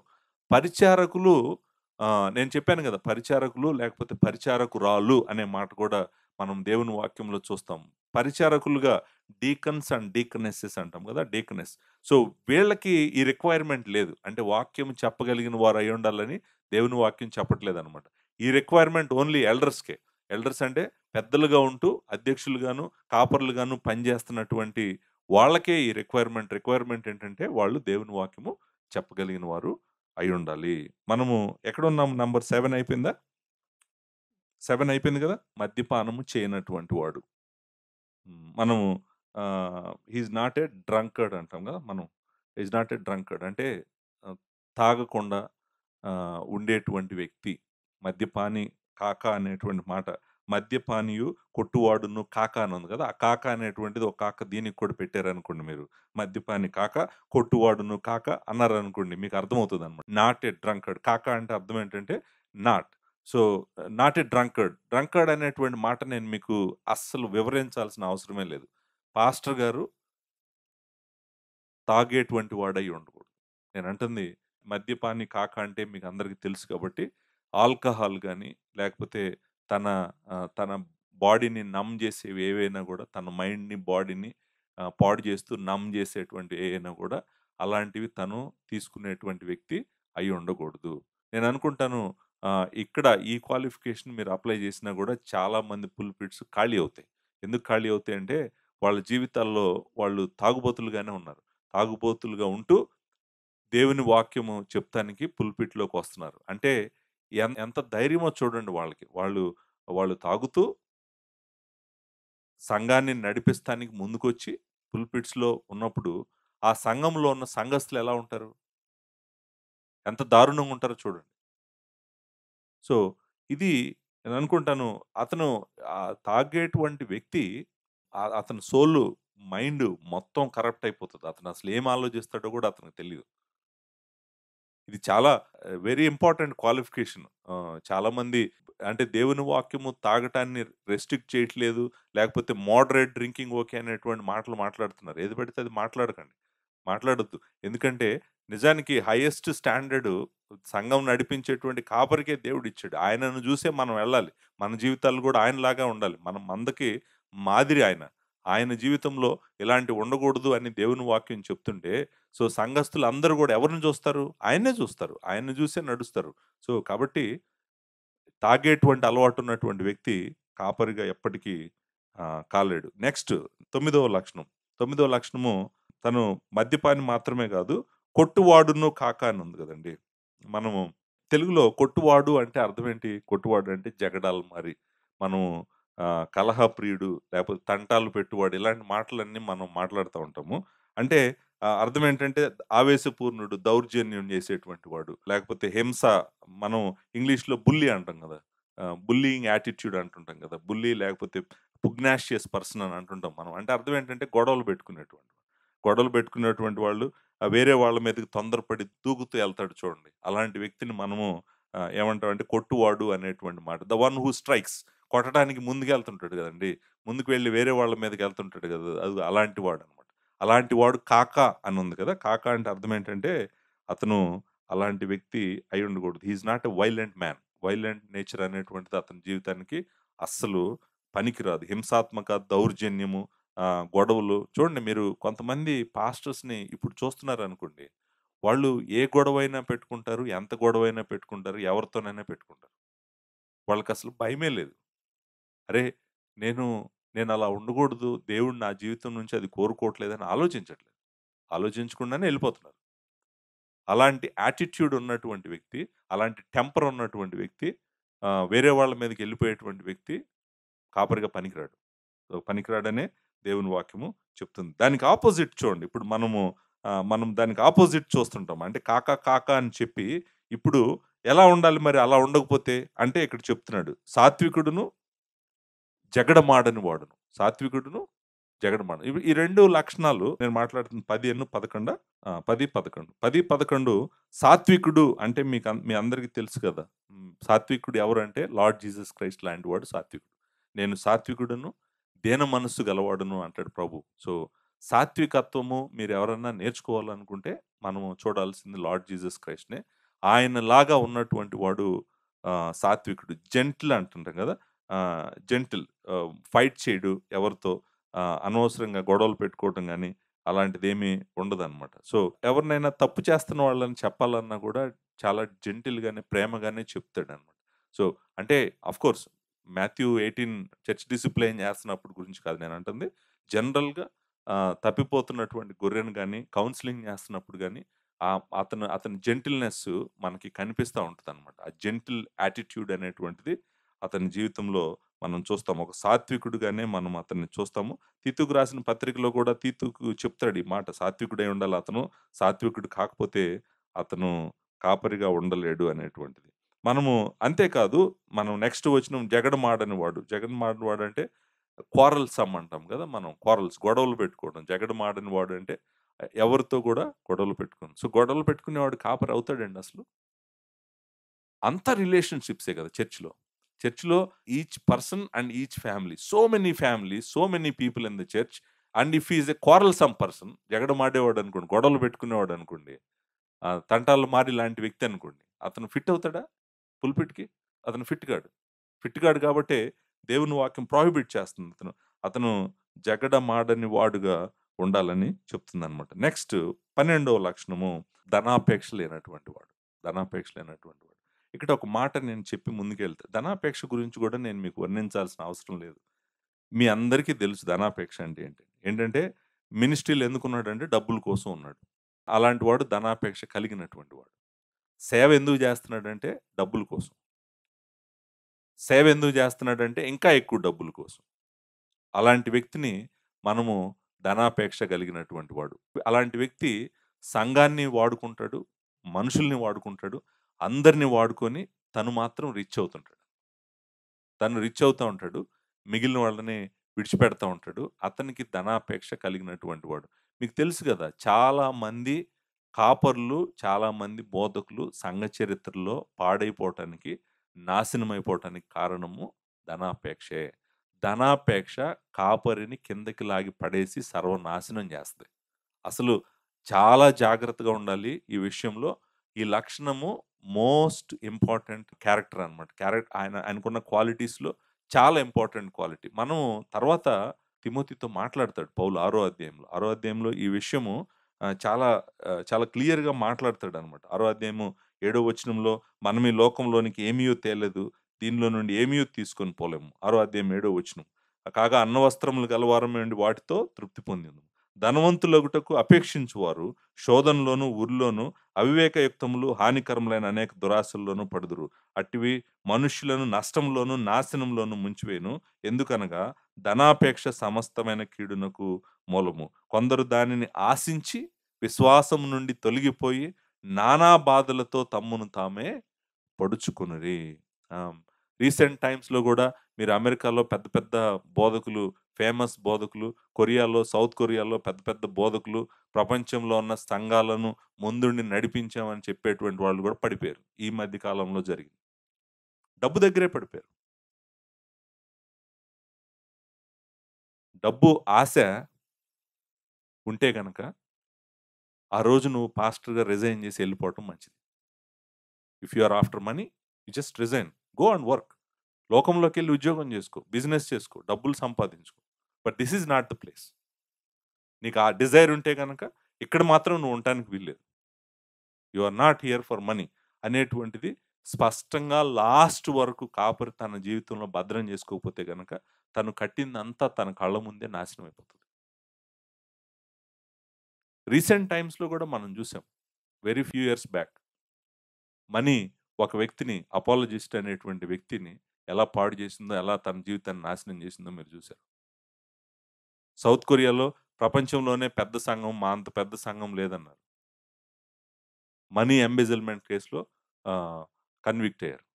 పాస్టర్ కొడుకు. సో, జాగ్రత్తగా ఉండాలి. We are not here for money. Money, ministry 2 fit అవ్వవు. ఏదో ఒకటి డిసైడ్ చేసుకో. మినిస్ట్రీ కావాలా? మనీ కావాలా? మనీ కావాలంటే మినిస్ట్రీ వదిలిపెట్టేసి ఎళ్ళిపో. ఎళ్ళిపోయి దాని వెనకాలే నువ్వేం చేయాలనుకున్నావో అది చేసుకో. కానీ మినిస్ట్రీలో మాత్రం అది చేయటానికి కుదరదు. సో, మనీ అనేటువంటిది మనం ఇక్కడ ధనాపేక్ష లేని వాడే అనేటువంటి మాటని మనం ఇక్కడ చూస్తామనమాట. సో, దీంతో మనం 12 లక్షణాలు అయిపోయినాయి. 13, 14, 15. సో, మనం ఈ 3 లక్షణాలు నేను త్వరగా చెప్పటానికి ప్రయత్నం చేస్తాను. నాలుగో వచనం ఏం చెప్తుందంటే, సంపూర్ణ మాన్యత కలిగి, తన పిల్లలను స్వాధీనపరుచుకొనుచు, తన ఇంటి వారిని బాగుగా ఏలువాడై ఉండవలెను. ఇక్కడ very important aspect of pastors life మనము చూస్తామండి. అదేంటంటే ఆహ్, సంపూర్ణ మాన్యత కలిగి, అంటే రెవరెన్స్ అండ్ రెస్పెక్ట్ అంటుంటాం కదా మనము. సో, ఇంట్లో ఉన్నటువంటి భార్య, ఇంట్లో ఉన్నటువంటి పిల్లలు, ఆ పాస్టర్ గారికున్న భార్య, పిల్లలు కూడా ఆయన నడక ఎలా ఉండాలంటే, ఆయన మాటలు గాని, ఆయన నిర్ణయాలు గాని, ఆయన చూపు గాని, ఆయన నడక గాని ఎలా ఉండాలంటే, ఆ మాట సరిపోయిన సంపూర్ణ మాన్యత అనేటువంటి మాట ఉంది. రెస్పెక్ట్. అంటే ఆయన చాలా రెస్పెక్ట్ ఇచ్చినటువంటి వ్యక్తి అయి ఉండాలి. At the same time respect receive చేసుకునేటువంటి వ్యక్తి అయి ఉండాలి. నువ్వు రెస్పెక్ట్ ఇవ్వాలి కదా! భార్యకు, పిల్లలకు నీ నిర్ణయాలు నీ ఇష్టం వచ్చినట్టుగా మనమేమంటాం, మా నాన్నగారు ఎలా చెప్తే అలానే మేము జేయాలి అన్నాడనుకోండి. You you are a dictator. You are a dictator. అంటే అర్థం ఏంటంటే, నిన్నెప్పుడు నీ పిల్లలు గాని, భార్య గాని నిన్ను గౌరవించరు. మాన్యత కలిగి నువ్వు పనులు చేయట్లే. అంటే రెవరెన్స్‌గా, రెస్పెక్ట్ తెచ్చుకునే విధంగా నీ నిర్ణయాలు లేవు. ఇక్కడ ఈయన అంటే దేవుని వాక్యం మనల్ని కోరుతుందేంటంటే, ఆయనంట సంపూర్ణ మాన్యత కలిగి విత్ ఆ మాట మనము చక్కగా టెక్స్ట్‌లో ఏం చూస్తామంటే విత్ ఆల్ డిగ్నిటీ అంటాం. With all dignity. మనము ఆయన మాట్లాడే మాటల్లో డిగ్నిటీ ఉండాలి. ఆయన చూసే చూపులో డిగ్నిటీ ఉండాలి. ఆయన తీసుకునే నిర్ణయాల్లో డిగ్నిటీ ఉండాలి. ఆయన ఏం చేసినా కూడా ఇంటి దగ్గర ఎదురు భార్య, పిల్లలు ఆ గౌరవము, భయముండాలి ఆయనంటే. అలా చేస్తూ ఆయనేం జేయాలంట, ఇక్కడ నెక్స్టు ఏమన్నాడు? తన పిల్లలను స్వాధీనపరుచుకొనుచు. అంటే అర్థం ఏంటంటే, చక్కగా తండ్రి మాట పిల్లలు వినాలంట. తండ్రి చెప్పినట్టు పిల్లలు చేసేవారై ఉండాలి. తండ్రిని గౌరవించాలి. అలా అట్ ద సేమ్ టైమ్ తల్లికి, తండ్రికి ఒబే అయినటువంటి వాళ్ళుండాలి. అంతేగాని పిల్లలు వాళ్ళ ఇష్టానుసారమైన జీవితం జీవిస్తా, వాళ్ళకి వాళ్ళు వాళ్ళు తండ్రి మాట వినకుండా, అసలు కుటుంబం అంటే లెక్క లేకుండా వాళ్ళ ఇష్టానుసారంగా బ్రతుకుతా ఉన్నారనుకోండి. దెన్ ఇద్దరు పిల్లలున్నా, ముగ్గురు పిల్లలున్నా, ఒక బాబు, ఒక పాప ఉన్నా గూడా, అసలు ఒక పాపని, ఒక బాబుని లేకపోతే ఇద్దరు బాబుల్ని, ఇద్దరు పాపల్ని నువ్వు పెంచలేకపోతే చర్చినేం పెంచుతావు నువ్వు? ఎందుకు నీకు చర్చ్‌లో కాపరత్వం? సో, అంటే అర్థమేంటంటే, పిల్లలు తండ్రి మాట వినేవాళ్ళు అయుండాలి. ఎప్పుడు వింటారు? నువ్వు వాళ్ళని ప్రేమిస్తే వింటారు. నువ్వు 2 చేయాలి. అంటే వాళ్ళని ప్రేమించాల్సిన టైంలో చక్కగా వాళ్ళని ప్రేమించాలి. వాళ్ళకి నేర్పించాల్సిన టైంలో వాళ్ళకి నేర్పించాలి. వాళ్ళని డిసిప్లిన్ చేయాల్సిన టైంలో డిసిప్లిన్ చేయాలి. డిసిప్లిన్ అనేటువంటిది కూడా ప్రేమలో నుంచే వస్తది. వాళ్ళని నువ్వు దగ్గరికి తీసుకోవాలి. చక్కగా మంచిగా చూడాలి. వాళ్ళ అవసరాలు నీ అవసరాల కన్నా ముందు పెట్టుకోవాలి. వాళ్ళ కోసమే నువ్వున్నావన్నట్టుగా వాళ్ళని ప్రేమించాలి పిల్లల్ని. పిల్లల్ని ప్రేమించాలి. అట్ ద సేమ్ టైమ్ వాళ్ళు రాంగ్ ట్రాక్‌లోకి ఎళ్తుంటే గనక మనం ప్రార్థన చేయాలి. ప్రభు యొక్క కృపను అడగాలి. వాళ్ళని చక్కగా దేవుడు భద్రం చేయాలని మనం కోరుకోవాలి. సో, నేనంటానేంటంటే పిల్లలు అప్పుడు తండ్రి మాట వింటారు. ఎలా తండ్రి మాట వింటారంటే, ఆయన ప్రేమకు వాళ్ళు బెండ్ అవుతారు. ప్రేమతోనే మీరు బిడ్డలని పెంచుకోవాలి గానీ, మీరు అగ్రెసివ్‌గా గానీ, డిక్టేటోరియల్‌గా గానీ, అలాంటి యాటిట్యూడ్స్‌తో ఎళ్లి పిల్లల్ని పెంచకూడదు. సంపూర్ణ మాన్యత అనేటువంటిది మనల్ని అలాంటివి చేయటానికి అంగీకరించదు. అంతేకాదు, తన పిల్లలని స్వాధీనపరచుకోవడమే కాదంట, తన ఇంటి వారిని బాగా ఏలువాడై ఉండవలెను. ఎవడైనను తన ఇంటి వారిని ఏలనేరకపోయిన ఎడల, అతడు దేవుని సంఘం అనే మాట అండర్‌లైన్ చేసుకోండి. దేవుని సంఘమును ఎలాగూ పాలించును. అంటే ఇంటినే సరిగ్గా చూడలేకపోతే, అంటే ఇద్దరు వ్యక్తులనో, ముగ్గురు వ్యక్తులనో సరిగ్గా అతను పాలించలేకపోతే, అతను సంఘాన్ని ఎలా పాలిస్తాడు? సంఘము అనేటువంటిది చాలా కుటుంబాల సమూహము గదా! అంతమంది వస్తారు గదా సంఘానికి. మరి ఇంటి దగ్గరే నీ భార్య నిన్ను తిడతా ఉంటే, నీ పిల్లలే నిన్ను తిడతా ఉంటే, మరి ఇంక సంఘంలో ఉన్నటువంటి వాళ్ళతో నువ్వెలా ప్రవర్తిస్తావు? వాళ్ళని నువ్వెలా నడిపిస్తావు? అంటే ఇది నిజంగానే చాలా ఇంపార్టెంట్ పాయింట్ అండి. అంటే అర్థం ఏంటంటే, భార్య, బిడ్డలు చక్కగా ఆ కాపరిని కాపరి కాపరి యొక్క భార్య, కాపరి యొక్క పిల్లలు గనక చక్కగా ఆయనను గౌరవిస్తూ, ఆయన మాటకు లోబడుతూ, ఆయన చెప్పిన విధంగా చేసుకుంటూ వెళ్తుంటే గనక, ఆ కుటుంబాన్ని అన్ని ఏరియాస్‌లో ఆయన పట్టించుకుంటున్నాడు. వాళ్ళు గూడా చాలా సంతోషంగా ఉంటారు. అప్పుడే నిన్ను గౌరవిస్తారు. మాన్యత అంటే గౌరవము లేకపోతే లేకపోతే ఏమంటారు రెస్పెక్ట్ అంటాం గదా! పూజ్యనీయుడిగా చూడటం అనేటువంటి మాటలు. మాన్యత అంటే అంతే. సో, గౌరవిస్తారు నిన్ను. ఎప్పుడు గౌరవిస్తారు? నువ్వు వాళ్ళని పట్టించుకొని, వాళ్ళని ప్రేమించి, వాళ్ళని చక్కగా వాళ్ళ అవసరాలన్నీ తీరుస్తూ ఉంటే వాళ్ళు నిన్ను పట్టించుకుంటారు. పట్టించుకోలేదనుకో నెగ్లిజెన్స్ అంటాం గదా! నెగ్లిజెన్స్ ఆర్ ఇన్‌కాంపిటెన్స్ అంటాం. మనం అసలు భార్యను గాని, పిల్లల్ని గాని పట్టించుకోకుండా ఎంతసేపినా నేను సేవ, సేవ, సేవ అని తిరుగుతా ఉంటారు కొంతమంది. ఆయనేంటంటే సేవ నాకు ఇంపార్టెంట్, కుటుంబం ఇంపార్టెంట్ గాదు, భార్య ఇంపార్టెంట్ గాదు, పిల్లలు ఇంపార్టెంట్ గాదు. నేనంటాను అసలు నువ్వు ముందు డిస్‌క్వాలిఫై అయ్యావు. ముందు అది జూసుకో నువ్వు. You are already disqualified. నువ్వు భార్యని, పిల్లల్ని పట్టించుకోకుండా తిరుగుతున్నావు గాబట్టి, నువ్వు ఆల్రెడీ డిస్‌క్వాలిఫై అయిపోయింది నీది. సో, ఎప్పుడూ గూడా పిల్లలతో హార్ష్‌నెస్ కూడా మంచిది గాదండి. పిల్లల్ని మనం గాయపరుస్తాం.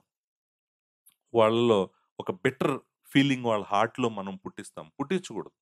అస్సలు పిల్లల హార్ట్స్‌లో బిటర్ ఫీలింగ్స్ అనేటువంటి తండ్రి పుట్టించకూడదు.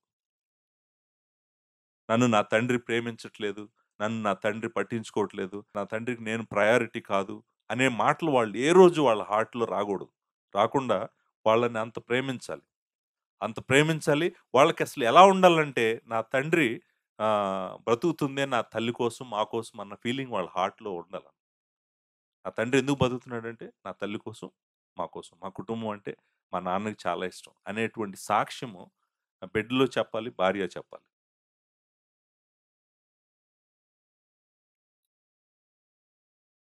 వాళ్ళ అవసరాలు, వాళ్ళ కష్టము, వాళ్ళ బాధ, వాళ్ళ ఇబ్బంది అన్నీ పట్టించుకోవాలి తండ్రి.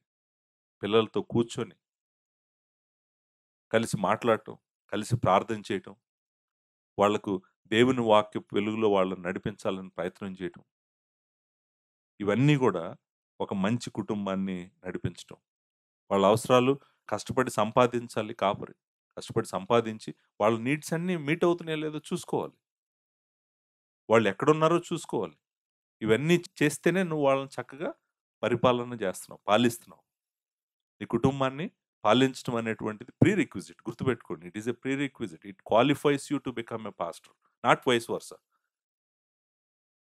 కుటుంబాన్నొదిలేసి, పిల్లలనొదిలేసి, వాళ్ళ భవిష్యత్తునొదిలేసి, వాళ్ళ జీవితాలను పాడు జేసి, నేను మినిస్టర్ ఆఫ్ ది గాస్పెల్‌నవుతాను, నేను ఎవాంజలిస్ట్‌నవుతాను, నేను పాస్టర్‌నవుతాను అన్నారనుకోండి.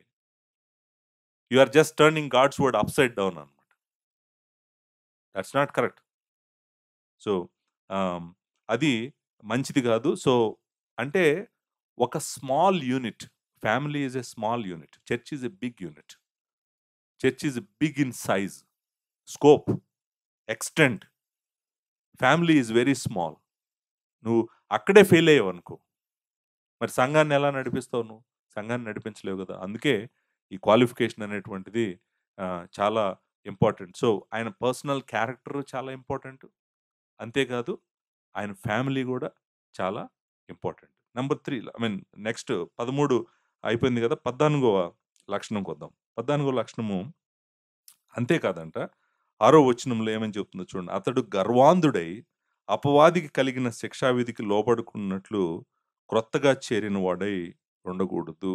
ఆహ్, ఈ మాట ఇంపార్టెంట్ మాట. ఎందుకంటే ఆహ్, మీరు అక్కడ అపవాది అనే మాట చదివారు గదా! అపవాది అనే మాట ఉంది గదండీ! తర్వాత వచనంలో గూడా ఉంది అపవాది అనేటువంటి మాట. అపవాది ఉరిలో పడిపోకుండునట్లు అనేటువంటి మాట ఉంది గదా! ఈ 2 వచనాలు అంటే ఈ 2 లక్షణాలు 14, 15 లక్షణాలు. ఈ 2 లక్షణాలు మనకొక విషయం చెప్తున్నాయి. అదేంటంటే సేటను చాలా యాక్టివ్‌గానే ఉన్నాడు వాడు. పాసివ్‌గా ఏమి లేవు. సంఘాల విషయంలో సంఘాలను ఏం చేయాలి? ఎవరిని పట్టుకోవాలి? ఎవరిని లాగాలి? ఎవరిని కిందకి పడేయాలి? ఎవరి జీవితం నాశనం చేయాలి? ఏ సంఘం మీదకెళ్ళాలని వాడు సైలెంట్‌గా ఏం లేదు. వాడి పని వాడు చేస్తా ఉన్నాడు. వాడు యాక్టివ్‌గానే ఉన్నాడు. నిజానికి ఈ పత్రిక అంతట్లో మనకి వాడు చాలా ఎక్స్‌ప్లిసిట్‌గా ఇక్కడ లక్షణాల దగ్గర కనిపిస్తున్నాడు. చూసారా మీరు గమనించారో లేదో? ఈ లక్షణాల దగ్గరికొచ్చేటప్పటికి అపవాది వచ్చేస్తున్నాడు. అపవాదిని తీసుకొస్తున్నాడు ఇక్కడ పౌలు. మనం ఆల్రెడీ అపవాదిని చూసాం. ఒకసారి చూసాం గదా! మొదటి అధ్యాయం 20వ వచనంలో చూసాం. వీరు పడకుండా శిక్షించబడుటకై వీరిని సాతానునకు అప్పగించితిని అనేటువంటి మాటని మనము మనం అక్కడ చూస్తామనమాట. అంతేకాదు 5వ అధ్యాయం 15వ వచనంలో కూడా చూస్తాం. ఇంతకు ముందే కొందరు త్రోవ నుండి తొలగిపోయి సాతానును వెంబడించిన వారే అనేటువంటి మాటను చూస్తాం 5వ అధ్యాయములో కూడా. సో, సెకండ్ తిమోతిలో కూడా మాట్లాడతాడు. బట్ ఇక్కడ మీరు గమనించాల్సిందేంటంటే సేటన్ గురించినటువంటి డిస్కషను చర్చ్ లీడర్‌షిప్ క్వాలిఫికేషన్స్‌లో వస్తుంది అంటే, వాడు వాళ్ళ విషయంలో సైలెంట్‌గా లేడు అనేటువంటిది మాత్రం మీరు గుర్తుపెట్టుకోండి. వాడు సైలెంట్‌గా లేడు. వాడు చేయగలిగిందంతా, వాడు మనల్ని పాడు చేయాలనుకున్నంతా చేయటానికే వాడు ప్రతి ప్రయత్నము చేస్తానే ఉంటాడు. కాబట్టే దేవుడు ఈ క్వాలిఫికేషన్స్ అనేటువంటిని పెట్టి సంఘాన్ని, సంఘం యొక్క పుల్పిట్‌ని గూడా దేవుడు భద్రం జేస్తా ఉన్నాడు. ఇక్కడ మీరు 6వ వచనం ఏం చెప్తుందంటే బేసికల్‌గా అతడు గర్వాంధుడై అపవాది కలిగిన శిక్షా విధికి లోబడుకున్నట్లు క్రొత్తగా చేరిన వాడై ఉండకూడదు. ఆన్సర్ ఏంటంటే న్యూ కన్వర్ట్ అయ్యి ఉండకూడదు. కొత్తగా చర్చ్‌కొచ్చిన వాడు కాదు. మనం మనం అలా అర్థం చేసుకోకూడదు దీన్ని. హి is not a new convert. New convert అంటే అర్థం ఏంటి? కొత్తగా దేవుడిని నమ్ముకున్న వాడై ఉండకూడదు. మనము ఈ మాటని 128 కీర్తనలో మనము ఒలీవ చెట్టు చుట్టూ చిన్న చిన్న మొక్కలు మొలుస్తున్నాయి అనేటువంటి మాట అంటాం కదా మనం. అగో ఆ చిన్న చిన్న మొక్క అనేటువంటి మాట అనమాట. ఈ మాట ఇక్కడ వాడిన మాట. న్యూ కన్వర్ట్ అంటే ఏంటంటే అప్పుడే చిగురించినటువంటి మొక్క లాంటి వాడు అయి ఉండకూడదు. సింపుల్‌గా చెప్పాలంటే అప్పుడే చిగురించిన మొక్క అయి ఉండకూడదు. అంటే అర్థం ఏంటి? అర్థం ఏంటంటే క్రొత్తగా దేవుడిని నమ్ముకున్నవాడు అయి ఉండకూడదు. న్యూ కన్వర్ట్ అయి ఉండకూడదు. న్యూ కన్వర్ట్‌ని కొత్తగా దేవుడిని నమ్ముకున్న అతనికి నిజానికి దేవుని వాక్యం అంతా తెలీదు. సంకల్పం అంతా తెలీదు. అతనికి గనక మీరు చర్చ్ పాస్టర్ జాబ్ ఇచ్చారనుకోండి, రోల్ ఇచ్చారనుకోండి. అంటే ఈ రోల్‌లోకి వచ్చాడనుకోండి, పుల్పిట్ రోల్‌లోకి. అతను గర్వాంధుడు అవ్వటానికి అవకాశం ఉంది. గర్వాంధుడు అవ్వటం అంటే ఏంటి? అంటే ఏంటంటే తను తనని నాకు చాలా బాగా తెలుసు. నేను చాలా నాలెడ్జబుల్ పర్సను. అందుకే నాకు దేవుడు ఈ అవకాశం ఇచ్చాడు. సో, నేను చాలా ఇంపార్టెంట్ పర్సన్ చర్చ్‌లో. సో, ఇవన్నీ గూడా కన్సీటెడ్ యాటిట్యూడ్ అంటాం గదా! ప్రౌడ్ యాటిట్యూడ్, కన్సీటెడ్ యాటిట్యూడ్ అంటాం మనం. అంటే అర్థం ఏంటంటే చాలా గర్వంతో ఫీల్ అవుతుంటాడనమాట. అసలు నాకు తెలిసినంత ఎవరో తెలీదు అనేటువంటిది. అలాంటి ఫీలింగు అతనికి కలగటానికి అవకాశం ఉంది. ఎందుకంటే న్యూ కన్వర్ట్ కదా! న్యూ కన్వర్ట్ ఒకటి. తర్వాత విత్ టైమ్ మనం అతన్ని పరీక్షించలేదు. టెస్ట్ చేయలేదు అతన్ని. అతను ఎలాంటి పరిస్థితుల్లో ఎలా ప్రవర్తిస్తాడు? ఆ కాలమే గదా! మనకు చెప్తది. టైమే గదా! మనల్ని ప్రూవ్ చేస్తది. సో, లేతగా పుట్టినవాడు కాబట్టి దేవుని వాక్యం ఏం చేస్తుందంటే నో, నో, నో. మీరు అతనిని కాపరిగా, లేకపోతే అధ్యక్షుడిగా చేయటానికి కుదరదు. కుదరదు అనేటువంటి రెస్ట్రిక్షను ఇక్కడ పెడుతున్నాడు. ఎందుకంటే, అతడు గర్వాంధుడు అవ్వటమే కాదు. గర్వాంధుడయిపోయి ఎట్లా పడితే అట్లా మాట్లాడుతున్నాడనుకోండి. ఎలా పడితే అలా ప్రవర్తిస్తున్నాడనుకోండి. ఇప్పుడు ఏం జరుగుతది? ఏం జరుగుతదంటంటే, ఎంత ఎక్స్‌టెంట్‌కెళ్ళటానికి అవకాశం ఉందంట అంటే, గర్వము వల్లనే గదా! సాతాను తన జీవితాన్ని నాశనం చేసుకుంది. సాతానుడు నాశనం అయిపోయింది గర్వం వల్లనే. ఎక్కడి నుంచి? దేవుని సన్నిధిలో ఉండాల్సినటువంటి ఒక ఒక ఒక దేవదూత అలా అయిపోయి అక్కడి నుంచి ఇక్కడికి పడిపోయి, ఇక్కడి నుంచి ఇంకెక్కడికి పడిపోబోతున్నాడో మనకు దేవుని వాక్యంలో తెలుసు. వాడు పాతాళం నరకంలోకి ఎళ్ళిపోబోతున్నాడనమాట. సో, అంత దారుణమైనటువంటి ఫాలు లేకపోతే శిక్షా విధి అనమా శిక్ష కలిగింది గదా! అతనికి. అతని గర్వం వల్లనే గదా! శిక్షించాడు దేవుడు. అదే విధంగా ఇతను గర్వాంధుడై న్యూ కన్వర్ట్ కాబట్టి పవరు అంతా ఎక్సర్‌సైజ్ చేస్తా చాలా జ్ఞానం ఉన్నోడిలాగా మాట్లాడతా గర్వాంధుడై మనుషుల్ని లెక్క చేయకుండా ఎలా పడితే అలా సంబంధాలను లెక్క చేయకుండా, దీనుడు గాకుండా, ఇలాంటివేమీ కాకుండా పవర్ ఒక్కటే చూసుకొని గనక ముందుకెళ్ళాడనుకోండి. ఏమవుతదంటే దేవుడంట అతన్ని శిక్షిస్తాడంట. ఇతని ఫాలు ఏ లెవెల్‌లో ఉండటానికి శిక్ష ఏ లెవెల్‌లో ఉండటానికి అవకాశం ఉందంటంటే, సాతానుడికి దేవుడేసినటువంటి శిక్ష లెవెల్‌లో ఇతనికి శిక్ష పడటానికి అవకాశం ఉంది కాబట్టి, న్యూ కన్వర్ట్‌ని మీరెప్పుడు గూడా పాస్టర్‌గా తీసుకోవద్దు, అవ్వనివ్వద్దు. ఇక్కడ ఇంకొక మాట కూడా చెప్పాలి. పాస్టర్ గారు ఒకవేళ ఇంతకుముందు వేరే సంఘాల్లో ఉండి చాలా కాలంగా దేవుడిని నమ్ముకొని, వేరే సంఘాల్లో పరిచర్య చేసి, మన సంఘానికి గనుకొస్తే వాళ్ళు న్యూ కన్వర్ట్ అవుతారు. వాళ్ళు న్యూ కన్వర్ట్ అవ్వరు మనకు తెలుసు ఆ సంగతి. వాళ్ళు చాలా కాలము, చాలా పరిచర్య చేసి వచ్చినటువంటి వాళ్ళని, దేవుడు వాళ్ళకిచ్చిన కృపను మనం అర్థం చేసుకొని, వాళ్ళని సాధ్యమైనంత తొందరగానే మనం అంగీకరించడం మంచిది. ఇక్కడ మాట్లాడుతుంది న్యూ కన్వర్ట్ గురించి. అంతేగాని ఈ చర్చికి కొత్తగా వచ్చిన వ్యక్తి గురించి కాదు. అట్ ద సేమ్ టైమ్ నేనిక్కడ జాగ్రత్త కూడా చెప్తాను. ఎందుకంటే ఈ చర్చ్‌కి వచ్చిన తర్వాత కూడా కొంతకాలం చూడటం మంచిది. ఎందుకంటే మనకు ఆ వ్యక్తులు ఎవరో తెలీదు. ఏ ఉద్దేశ్యంతో సంఘానికి వస్తున్నారో తెలీదు. ఎందుకు అలా ప్రవర్తిస్తున్నారో మనకు తెలీదు. కానీ కాలం మాత్రం ప్రూవ్ చేస్తది.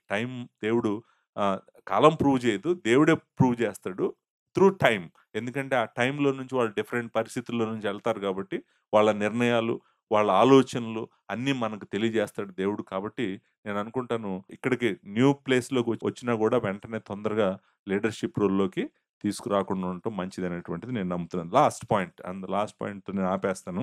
లాస్ట్ పాయింట్ ఏంటంటే, సంఘానికి బయటున్నటువంటి వాళ్ళతో మంచి సాక్ష్యము పొందినవాడై ఉండాలి. లాస్ట్ పాయింట్ అంతే గదండీ! మనము సంఘము ఉంది, లోకంలో ఉంది. సంఘము ఉంది, లోకం కోసం ఉంది. సంఘం ఉంది, సంఘం బయటున్న వారి కోసం గదా! వారిని మరి రక్షించటానికి సువార్త ప్రకటించాలి గదా! మన మిషన్ ఫీల్డ్ అది.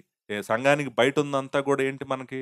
This is our machine field. మరి మిషన్ ఫీల్డ్‌లో ఉన్నటువంటి వ్యక్తులు సంఘాన్ని నడిపిస్తున్నటువంటి కాపరుల విషయంలో మంచి సాక్ష్యం లేదనుకోండి. అంటే అక్కడేమవుతదంటే effectiveness of the church, the efficiency and the effectiveness of the church is gone. ఒకవేళ స్థానిక సంఘాన్ని నడిపిస్తున్న కాపరి గురించి గనక, స్థానిక సంఘానికి బయటున్న వారు గనక చెడ్డ సాక్ష్యం ఉందనుకోండి. మీ పాస్టర్ గురించి నాకు తెలుసు. అతను తాగుబోతు అన్నాడనుకోండి. మీ పాస్టర్ గురించి నాకు తెలుసు. ఆయనకి అక్రమ సంబంధాలున్నాయి అన్నాడనుకోండి. మీ పాస్టర్ గురించి నాకు తెలుసు వడ్డీలకి డబ్బులిస్తాడన్నాడనుకోండి.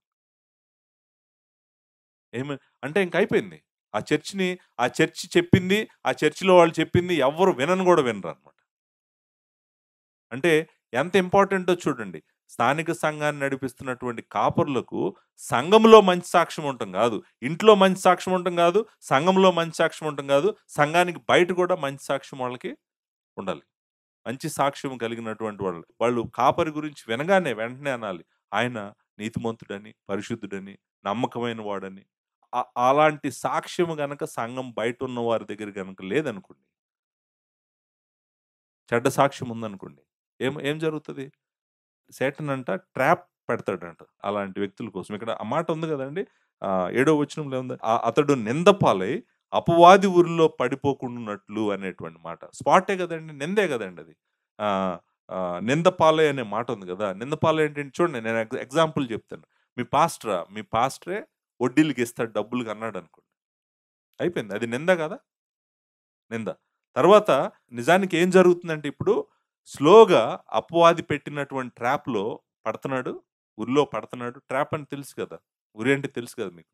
ఆ ఉరిలో పడతన్నాడు. ఉరిలో పడినప్పుడు ఏం చేస్తాడంటే అపవాది అతని సాక్ష్యాన్ని నాశనం చేస్తాడు. ఆ సంఘాన్ని కూడా పాడు చేస్తాడు.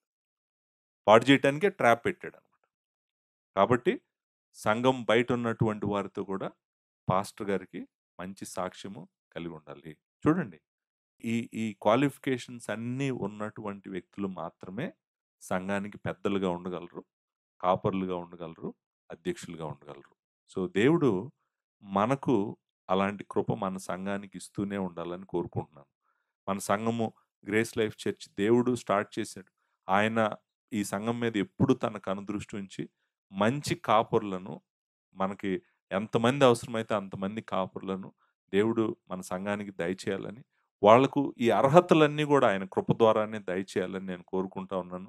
దేవుడు వాళ్ళ హృదయాలలో ఆశను పెట్టటం మాత్రమే కాదు గానీ, ఆ ఆశను ముందుకు తీసుకువెళ్ళి, దేవుని మహిమ కోసం జీవించడానికి కావాల్సినటువంటి అర్హతలన్నీ గూడా దేవుడు వారికి ఇవ్వాలని నేను కోరుకుంటా ఉన్నాను.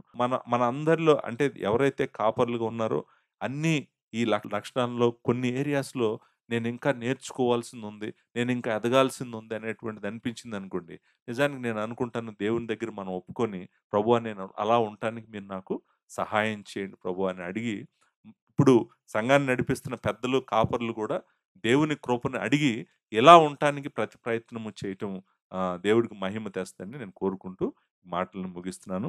దేవుని విస్తారమైన కృప మీ అందరికీ తోడుగా ఉండుగాక. Thank you very much.